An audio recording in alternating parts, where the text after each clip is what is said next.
पुढची बातमी बघूयात। आमदार परिणय फुकेंकडनं फडणवीसांची सर्व देवांशी तुलना करण्यात आली आहे। अभिमन्यूसह फडणवीसांची तुलना म्हणजे कमी लेखण आहे असं ते म्हणाले। फडणवीस प्रभू श्रीरामासारखे चारित्र्यवान आहेत असं परिणय फुके म्हणाले। श्रीकृष्णासारखी फडणवीसांकडे चातुर्य बुद्धी आहे असंही त्यांनी म्हटलंय। अंबादास दानवेजी विरोधी पक्षनेते यांनी तर म्हटलं की तुम्ही देवेंद्रजींची आरतीच गाता, अशा प्रकारचे तुमचे सर्वांचे भाषण आहेत।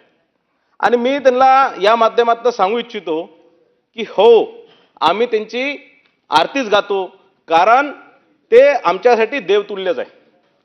मी फडणवीस साहेबांचं एकच सांगतो की प्रभू श्रीरामासारखा चारित्र्य असणार, प्रभू श्रीरामासारखा आदर्श चारित्र्य असणारे, श्रीकृष्णासारखे चातुर्य बुद्धी असणारे, देवादिदेव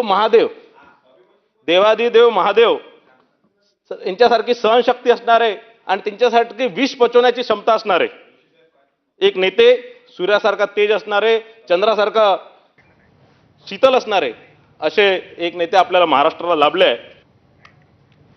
यानंतर पाहूयात महत्त्वाच्या बातम्यांचं वेगवान अर्धशतक।